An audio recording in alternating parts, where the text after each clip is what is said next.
This is Network Marketing Pro. My name is Eric Worre, and today I'm here with my friend, Armand Puyolt. How are you, Eric? How are you? Phenomenal. Thank you for coming to town. Super. Thank you for the invitation. I really do appreciate it. You drove over from Los Angeles? Definitely. Very nice. Anything for you guys. Very nice. I got an opportunity to meet this guy this last year. We've known of each other for some time, but finally got a chance to hang out a little bit, hear a little bit of his story, see what he's doing, and so we just decided, hey, we should have an interview. Also, at Network Marketing Pro, we know we're far behind the curve when it comes to serving our Latin community. Definitely. Throughout North America, Central America, South America, we're not doing as good of a job as we need to do, and we have a big commitment to improve that over the course of this next year, and I think you can help us. Phenomenal. I would love to help to really do that. To do that. Why don't you talk as we start? Why don't you talk to people about where'd you grow up? What's your story? Where'd you come from? Well, basically, I grew up with a single mom, right, and with dads on the weekend. Type of deal, and one of the things that happened, especially with my life, is that I ended up going to his hot truck, lunch truck, or road coach, whatever you guys like to call it, and work with him. And I used to love that to do, just to. Where was this? It was in Los Angeles. Okay. So he was one of these original guys that was out there, cooking food for these companies out there. And we used to love to go out there with him and just spend some time. And I was to the point that I was even charging people, and I was giving them the right change and everything. There was no computers back then, so everything was calculated in your brain, right? And I really loved the sense of business from that point. And I know a lot of people love baseball, a lot of people love football, and a lot of people love, all these sports out there. This is my sport, and when business, I figured that business was my sport, I just stuck to that really hard. Now, did you think that way through school also? When did you start doing this, to get this business mindset? How old were you? Well, look, during school, obviously I was living with my mom. She was not she didn't have that much money. I mean, we were going through homes. Sometimes we lost a home. Sometimes we were kicked out of an apartment. It was a very hard time. Sure. Definitely. And to help her, sometimes I used to go out there and try to find something to do. One of the things that I did was, I was that guy at the high school with, instead of a backpack full of, books, it was full of candy. And I was like hawking candy everywhere else, and I was selling it. And I was like, I think I was making more money than the drug dealers, right? But, so I started making a lot of money. People used to know me as, the guy who just always made some money here and there, and, had the car. And I started really growing in that area. So, when network marketing came to me, basically it was one of these situations. It was funny because somebody invited my mom to a home party. And when I showed up to this home party and I looked at all her friends buying this stuff, I was like, you know what? I need that stuff to sell it to them without knowing what network marketing was really. So what I did was this, I was looking for this company, I looked for the company, and then until I found this company, I figured out what the company was and basically got in, but and I want to retract a little bit. When people invite you to a company and they say you got to recruit you, to me, that was absurd at that time. I was like, what recruit? What do you mean, sponsor me? What? So to me, I was trying to find the wholesaler. And I was looking for that wholesaler until I found somebody who actually explained it to me. I got in. And so you're trying to get to the source. Exactly. You didn't want to have a middleman. No, I didn't want that middleman, right? So I got this product and I started selling it, but I basically did this. I never knew network marketing. I never did network marketing. As a matter of fact, this company was a step to learn what network marketing was for me, because what I did was I took this product and I hired. Now, I didn't recruit no one. I hired a lot of kids from my school with the school jerseys and the jackets and everything, and we went door to door. And basically, everybody thought we were selling chocolate or something for the school, but this product we were just hawking it every door. Everybody was buying something. So I kind of got to the top of the ranks there in sales. Not in the network marketing sense, but in the sales wise, and people were trying to figure out, how is he selling so much product?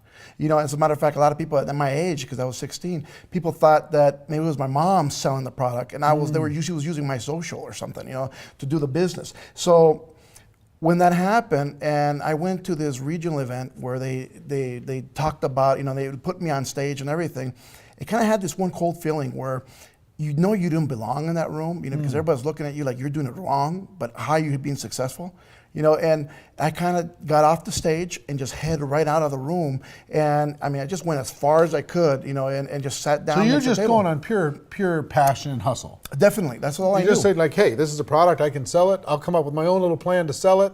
Yeah. Didn't even know that these people had already had a structure. Definitely, no, I was building my own business. Right. You know, so definitely. you had a bit. They were just a product supplier for you. Yeah, yeah, definitely. Right. Definitely. So you're getting recognized for stuff you didn't even understand what you're getting recognized for. Well, I didn't even know why I was there, you know, and to get the reception. Was your mom involved? No, not at all. Oh, okay. Not at all. But every time, you know, when I got onto the stage, right, and they were doing the recognition, and I'm looking, I'm telling them my story, how I did this. One of the things that I noticed is that I got this cold feeling from the room. They were like, oh, you're going door to door? Ooh. No, it was like deers and headlights, man. People were looking at me, and I says like, oh my God, this is not for me. So I was very upset at myself being on stage, and that to the point that, and I was very like angry or didn't feel welcome Just in there. uncomfortable. Yeah, so much. And I just, as soon as I finished, I just walked out and went right out of that room. And I went so far to sit down at this little coffee shop that was not even coffee, it was a coffee kiosk, right? And then, you know, I sat down at this table, and one of the gentlemen that was one of the husbands of one of the wives who really was the big ranks in that company walked up to me and said, you know what you're doing is all correct, but what you're missing out is residual income. And you need to learn a little thing. And so he started explaining to me all this stuff, and that's how network marketing started really clicking into my head and what it was. So he explained it to you, but you didn't turn it into the big money until later on in life. It took me a couple of years right after he told me that. It just clicked. You know, I kind of turned it into, I went to a great company with him, and because I followed him. After that, I didn't want to do nothing with that other company because of the way I felt. And when I went with this gentleman, we went into another company that was launching, and we had very good success after that, about a few years there. Unfortunately, the government, you know, deregulation happened, and we're forced to scatter and look for something else, unfortunately, at that time. But after that, we've had good success. And, you know, I think I'm one of the lucky ones. And when I say luck, it's because I think I was put in the right place with the right people who taught me the right things, because I see a lot of network marketing right now, and a lot of people in network marketing that are just told the wrong deal, the wrong steps to take. They're coached wrong into building really good residual, real good income. And I was so lucky to be put into a place where people actually knew what they were doing, and they were teaching me the right steps, and they were moving, and I was just absorbing everything. And I think that's what led to my success here in network marketing. Right. Yeah. And you've had an explosion of growth recently. Definitely. Our company just hit over $100 million in sales in a year, so I think that is just phenomenal. So we're doing very well. And your growth has grown far over $1 million a year. Definitely. And you're helping a lot of people all around the world. Yes, sir. You've expanded your business into the Hispanic marketplace dramatically, right? What percentage of your organization do you think? I think 90% of our business is in the Hispanic area, and it wasn't calculated that way. I mean, it was not my strategy. As a matter of fact, I started in the United States and moving really strongly, but the leadership that I brought along from, you know, that I brought along from other companies, they were Hispanic, first of all, and it kind of led into that market, you know, just organically. And it was pretty awesome when you walk into an area, and you know, and not only that, I fell in love with the idea, because in the Hispanic market, this is what happens. In the English market, people have jobs, most of them, and you know, where you're trying to give them their part-time job. So they never have enough time to do their part-time job, which is network marketing. So a lot of people are not that successful at it because of that. In the Hispanic area, if you get somebody to earn just $100, that's more than most of their paychecks. And it depends on which country, right? Definitely, it depends on what countries. But some countries, you know, some of their paychecks are within $50 to $200, you know, a month. Yeah. You know, it all depends on where. So if you're getting them to make $100 a week, they're full time. And if they're full time, I mean, they're really pushing hard. So, I mean, I got all these people that are really, I mean, they're hardcore, and they're MLM spirit, and they're learning, they're picking up the books. I mean, they're doing everything as possible to really convert to what, you know, network marketing is around the world. So, what do you think, what other differences are there? Between the Hispanic marketplace and the English marketplace? I think in the Hispanic market, a lot of people, the difference between Hispanics, in my perspective, is that they're all hearts. I mean, they're in it for, for the love. They're in it to not only for what their wealth can change. Obviously, everybody's in for their wealth or whatever they can do, but they're in it to help their fellow man. They're really there they see somebody, they have a passion for what they're doing, and it's just phenomenal the way you see people work. In the English market, everybody is very, I think that everybody's been burnt a lot in the English market. A little more cynical. So a lot of people are more, they're more passive. They start thinking a little bit more. Is this true? Can this be right? Can this work? And they want to see it work before they jump in. And it's a totally different attitude to that. Where in the Hispanic market, where you says, look, can you sell this one item? Yes. You sold it? All right. You made this much money. Wow, I'm in. And that's it. And that's all people need to know. I mean, we really don't have to teach them binaries or unilevels or matrices. Stuff, yeah. No, they're just like, well, how much do I make selling the stuff? And from there we can teach them the rest. It comes from product passion 1, definitely, and selling 2, definitely. And then growing the network. Well, I have a recruiting 5 steps that I show people how to do, and this is the way I teach people. Is basically, I said, number 1, you need to have product with you. Number 2, you need a prospect. And when I talk about prospecting, you got to go find people to tell you no. You got to find people all around the world to, it doesn't matter who you're talking to, but you got to move some product. And then number 3, you got to follow up with these people. After you start following up with the people, you figure out where they're at, and then you start sorting them, which is number 4. What I mean by sorting is, who's a customer, who's a distributor? Not everybody's going to be a distributor. And if we have that mentality where we says, look, less than 5% of the people you're going to touch are going to be distributors. And if you can get into the mindset of these people, and if you can really learn how to sort these people out, you're going to be rich. It's just that simple. So I tell people, look, if you start sorting, just sorting alone, if you figure out which one's a customer, keep them as a customer. Don't force them into the business. I'd rather have a happy customer buying you every month product than having this really frustrated person because he can't make any money. And then hold the distributor that when kind of now sort them again, because now I'm going to sort these distributors out, where I'm going to sort them. Do they want to make $100 a month? Or do they want to make, let's just say, $100 a week or $500 a week? Or I want to put them in the bunch that wants to make, I want to sort them in, and I'm going to put them into groups of people where their income goal is at. For instance, if they want to make $500, I'll put them into that group. Work with these people because they're going to work at the same speed. You want to make $1 million? I'll put you with these people because they're going for it. They're working 24/7. That's what they want to do. I don't want to feel like you're being tugged. I don't want to feel like you're being pushed. I want you to be happy. I want to be content, because the more people are content in this business, they're not feeling like it's another job. Guess what? They stay involved, and the more they stay involved, the bigger you grow. Give me the 5 again.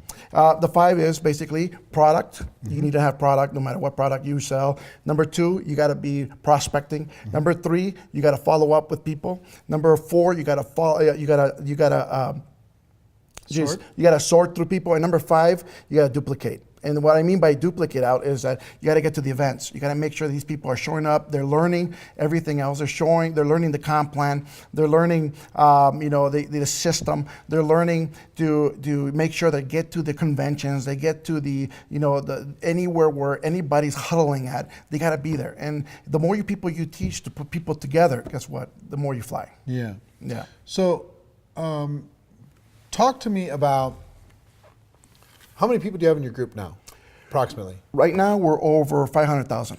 500,000 people on your team. Definitely. Right. Okay. So a big group. Yeah. So what are some of the strategies that you've used outside of the 5? Okay, I know the 5 are central. Yes. What are the strategies that you've used to grow a team of that size? Well, it's basically finding leadership. I think that's the big key of finding people who are willing to stand in front of the room, willing to really, control, and just showing leadership how to control larger groups, how to control groups that are, 20 plus people or, 100 people together, and how to put them together, how to make them work together. And once we start finding these key leaders, then from there we start finding the B-class leaders, the people that just want to move 10, 20 people. So of that leadership group, out of 500,000, how many leaders do you think you have?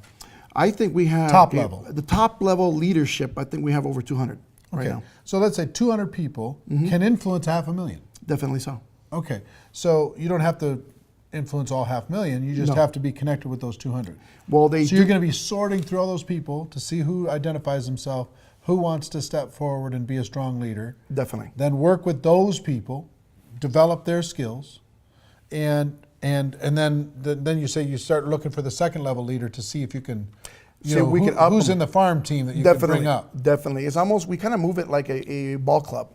And it's kind of use that type of style. You know, we bring up the key leaders, the people The who are 200, really, those are the pros. the ones who want it, and you can see it in their eyes. You can see the saliva coming out of their mouth. You know, they're hungry for it. And what I mean by hungry for it is that they're willing to do the work that needs to be done. One of the worst concepts about network marketing is that it's no work. And it's a shame because it really destroys a lot of views of a lot of people around the world, because a lot of people get told, you don't need to recruit anybody, or you don't need to sell, and that's another one, or you don't need to do this or do that. And if we just told people right on, guess what? If you have to build, you want to build $1 million a year in your group, you got to get to work. You got to really Work's push not a people. bad thing. No, and you got to really. Easy. You got to forget You about gotta sell sleeping. some stuff. Definitely, yeah. You got to move as much product along as you can. And one of the key factors in network marketing that people don't understand also is that people avoid the sales part. And I think that's a major part, because Why are people so afraid of selling? you know, I Or think they're like, no, this isn't selling, it's sharing. because everybody It's has a still bad selling, come on. concept, I think, of becoming a salesman. And I tell people, look, I don't care if you're recruiting, if you're trying to sell them the big pack or the small pack in your company, you're selling it. Of course. And if you don't learn You're these, selling your kids on eating their vegetables. You're Definitely. You're selling somebody to brush their teeth. I mean, definitely, everything's about sales. Yeah. So the more we teach people and how to really close people with these sales, the better they're going to get. right. And that's basically the teachings that we try to teach all the distributors and the leadership every single day, is that, guess what? Focus on growing your business. Because if you didn't have sales, if you just bought a franchise at McDonald's, for example, one of these, or Subway franchise, and you'd have no people, nobody coming in, you know what? Every single distributor is coming in is considered a franchise to me. But if each franchise doesn't have a customer base coming in, guess what? They're not lasting long. Right. It's just that simple. Right. You know, you need to get out there with the sign and the monkey suit, trying to get people in the room. But as much as you have to do that. How do you stay in communication with such a large group? I try to focus in the leadership only. I try to focus in really. So it's still back to those 200. Definitely. I try to connect with everybody using Facebook, one great example. I try to focus with everybody using a webinar a week, but yet really the strong focus is touching the main core of leadership. And if we can touch the main core, guess what? And they can spread the news very quickly, we're done. How do you stay in communication and keep all those 200 people on the same page? Well, what we do is basically, have these webinars where we sit people down and we tell them what the focus is on, and we make them part of the deal. We make them part of the, it's not just my idea. Exactly. It's not Armand's idea what we're going to do. So what do you think we should be doing? And we get everybody involved in this. It's almost like a boardroom. And whatever everybody likes, everybody votes, let's go, let's do. Definitely. Are events an important part of your culture?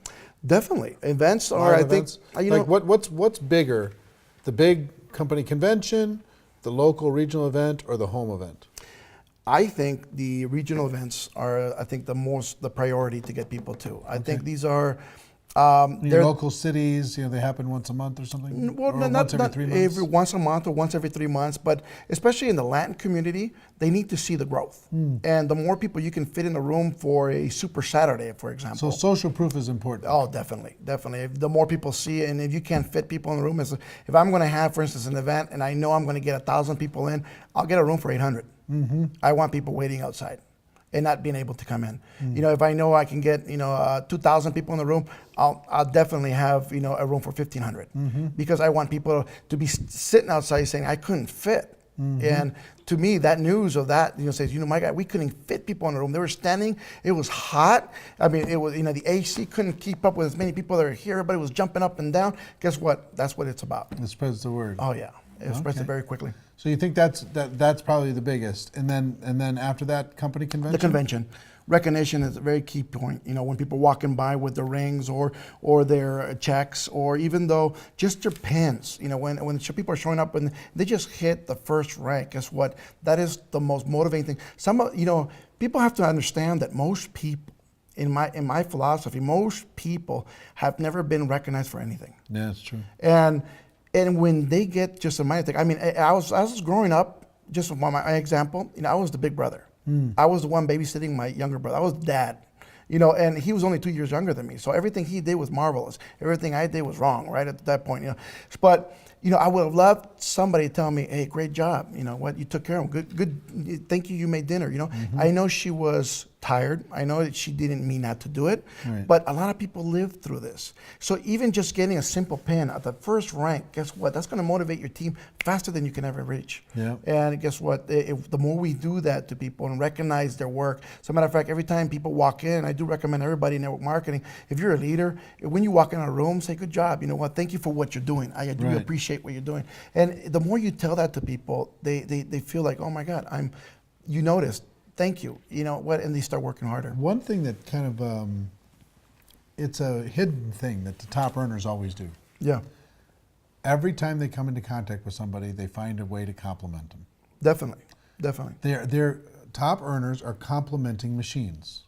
You have to be. They're like, oh, wow, look at those shoes. Hey, look at that smile. Hey, this guy's a star. Man, the energy's unbelievable. Whatever it happens to be. The first thing comes out of their mouth to prospects is a compliment. Definitely. And it's sincere. It's not just a flattery thing. No, it has to be. Because part of their nature is to build people up. I think it is a part of the culture we build, you know, especially as leadership. And that's one of the reasons that I love your events, because every time I've watched it before, you know, via online and then, you know, or video and then being there live you know, when you get to my level, you know, where I'm at in the company, on the top of the company, and I'm the first distributor, you know, and you know, you have no one to really talk about different situations that you've get into, right? And it's beautiful to get friends that are in the same situation in different other companies where you can literally call up and ask and says, you know what, what happened when you reached this and this happened to you, or what this issue happened with your distributors, and what you know, when you have that kind of base also. That's phenomenal. That's why I really support what you're doing, because I think a lot of people need to see that it's not about the companies. You know, this is an industry. Right. And the industry is about people. Yeah. And that's what we need to show. Recognition, support, complimenting, having each other's back, the camaraderie. Definitely. The personal, how important is personal growth? Definitely. Inside of your culture, inside of your organization? It's important because, see, personal growth is, first of all, I try to teach people at the very beginning as they're coming in to get into a little small system, like the 5 steps, for instance. Just like something McDonald's basic. Tries to show you how to make a cheeseburger, right? You put the bun, you put this, you put the, done, wrap it up, let's go. So they know what they're doing right away. After that, you try to get them to learn a little bit better. Most of these people, especially in the Latin community, or even here in the United States, a lot of people have not had the schooling. Even just a regular schooling, you know, most of them have not even graduated high school, and now you bring them in and you show them these steps. They're hungry to learn. And a lot of these guys, especially in Latin America, they didn't go to school because they weren't smart. They didn't go to school because they couldn't afford it. Well, they had to work or they had to do something else, but everybody was hungry to learn something. And if you can teach them the art of what is self-development, man, it's just a change in the world for them. Yep. And some people, and I believe this, people are in network marketing. If they're not here for the money, which is the minimal part, unbelievable, you know, most people are here for the self-development because they know what they're going to learn. They feel good. It's almost like going to church every week, you know, and they sit there. They're growing. They're growing. They clap. This is an environment. I've got lots of friends that they got involved in network marketing just to get around a positive group of people. Yeah, definitely. Just to change the people they're hanging out with. Instead of a negative environment, they're in a positive one, and everything else is a bonus. You know, one of the times that I was, I stepped away from network marketing for a short period of time, and I didn't want to go back into network marketing. But what drew me back was being with the people, stepping in, the camaraderie. I just had to go back in front of the room. So I loved, spending nights, on Thursdays, Tuesdays. Some people don't understand this, but network marketing is not about the product. to me, the network marketing is not about the money to me. It's about the people. And when you're with people, then you see them change. You see them smile. You see them thanking you. You know what? To me, that feels, and that's what it's about. It's about feeling. It's, you know, it's not even about the money no more. It's about how many people we can change. You know, if I had to pass away, you know, if for God forbid that something happened to me on the road, right? I don't want my legacy to be how much money I made in network marketing, because I know, you know, if somebody says, hey, this guy made 10 million, 12 million, 13 million, 14 million a year, guess what? It's chump change compared to what Bill Gates is doing. You know, so you're down there. But if we can show that your legacy is going to be how many people we can help and how many people we can change their lives. And I'm not talking about making them millionaires. It's just paying their bills, making sure they can put food on the table for their kids, making sure they can do something more in their lives. We're done. I mean, I that's what I want. And that's what I want to be recognized as the person who changed the most lives in this world. And that's where we're at. I mean, my wife laughs at me and says, you know what, you think you're Mother Teresa of network marketing? I goes, no, but you know what, I have a calling for this. And I think that's what we're at for, and that's what we're pushing for. So, I mean, that's one of the big reasons we're going to bring a huge group now from this period on to the Network Marketing Pro events. You know, and I'm going to I'm going to fill the rooms, and the reason is that people have to see that part. Unfortunately, in regular network marketing, in the regular conventions, you get just the business, but nobody sees the industry. And when you see events like yours, one of the things that I love is that you see the industry, and guess what? We're all the same. No matter what company you're at, nobody's same hopes fighting. And dreams, exactly. same Nobody's basic skills. Fighting in that room. Nobody's wearing their pins. Everybody's hugging each other. They know each other from Facebook. You know what? It's like Facebook exploded in live, right? And when you're sitting there and you're hugging, you're taking these shots, and and you're loving it. I have friends from all parts of the world in different companies, and when you can really do that without having the fear that, hey, you know what, if I take a picture with Eric Worre, am I going to have my check cut? Right. You know what, that's not what it should be. It should be the industry, and the industry as a whole. That's it. You talked a little bit about legacy. Talk about what makes you different. What makes you different? You know, you just as an individual. What makes you a better leader? What makes you more successful than somebody else who joined same time you did, or around the same time you did and hasn't had the same kind of success? What do you do different? What makes you, what kind of separates you from the crowd? I think what separates me a lot from the crowd is that, like I said, I came in while I was 16. I think I was very young, and I was very able to absorb a lot of the information very quickly. And like I told you before, I was put with the right people, and I was listening a lot to Jim Rohn, and a lot to these great mentors that are all over the the internet now. And I remember just listening to some tapes and picking some information, because I was never able to see them live at those points. But guess what? It was like I was there every single time. And when you pick up these little tips and how to do the business, it makes you different than everybody else. Because now, unfortunately, with I think network marketing, so all these people now have these systems, and I believe these just systems, and not to offend anybody, but I see a lot of these systems as they're like copycat systems. They just change the product, they change the name, they change, it was all the Amway system from many moons ago, or the Herbalife system they were using, and all of a sudden, guess what? It's not working for their company because it was not designed for their company. Not that the system is bad, it's not designed for their company. But when you bring in the passion, and you go down to phase one in network marketing, where you're out there every single day. And one of the things we do, and even my wife and I still do, we still prospect every single day. We still recruit every single day. It doesn't matter how much money we're making. It's about really showing people that if you're going to teach people to do a home meeting, you have to have a home meeting. If you're going to teach people to have a Thursday night meeting, you have to have a Thursday night meeting. If you're going to teach people to do something, you better make sure people are seeing you do it too. And if you can show them that, hey, I'm doing it, you should too. This is how we make the money. Guess what? People are duplicating you. Yep. Do this for me. Definitely. I'd like you to look into this camera, and I'd like you to act as if you're talking directly to one person. That person wants to have success. They want it so bad they can taste it. They don't quite know how to get there. They're maybe a little bit nervous or self-conscious. feeling a little bit insecure about their skills or their abilities, what advice would you have for them to succeed in our profession? Well, this is one thing. Let's just talk about Joe. Let's just say it's Joe.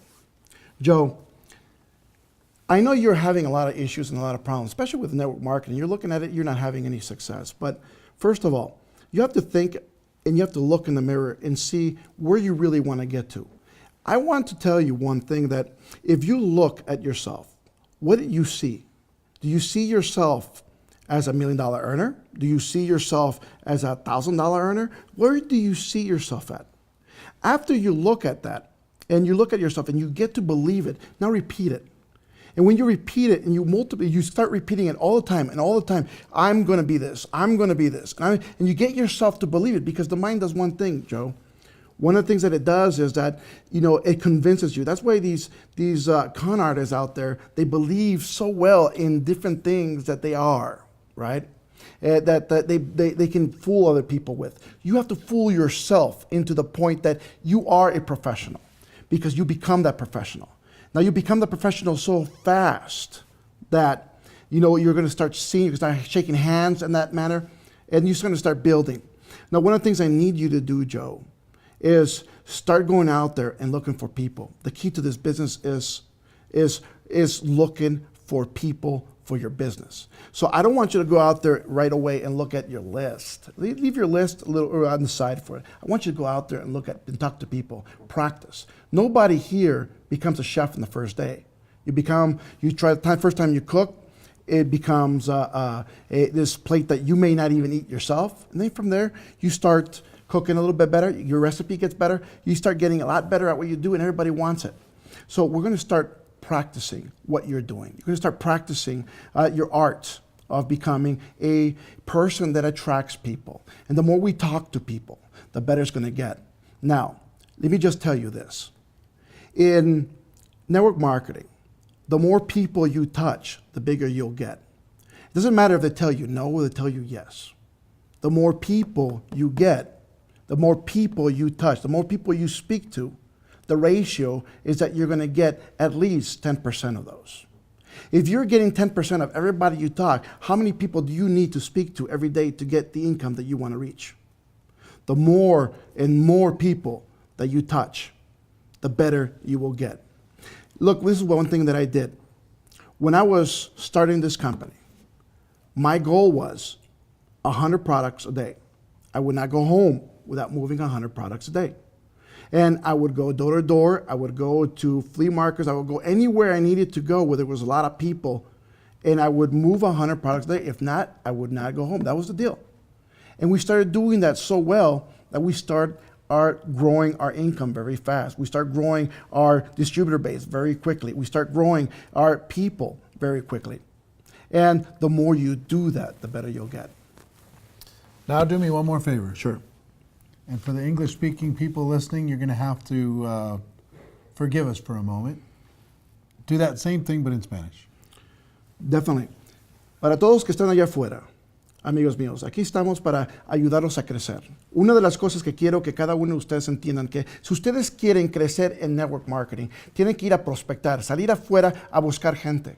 Cada vez que ustedes salen a buscar gente, amigos míos, no importa si les dicen no o sí en transcurso, cuando están buscando, la mayoría de gente, tienes que pensarlo así, el 10% se va a quedar, te va a comprar producto, va a estar dentro de tu red. Si cada uno de ustedes, amigos míos, siguen buscando gente, cada vez, ¿sabes qué? Más vas a crecer. Al principio, cuando yo comencé esta empresa donde estoy yo, nosotros movíamos 100 productos al día entre mi esposa y yo, si no, nos regresamos a casa. 100 productos al día, 100 productos al día, 100 productos al día. Ese es el método donde agarramos una base de clientes, una base de distribuidores, una base de muchas cosas. Y una de las cosas, amigos míos, que quiero que ustedes no reconozcan, es que lo más que con la gente que tú hables, lo más que vas a crecer. Entonces, depende en ti cuánto quieres crecer tú. ¿Estás listo para hacer algo grande? Prospecta, prospecta, prospecta. ¿Te gusta la idea? You said that faster.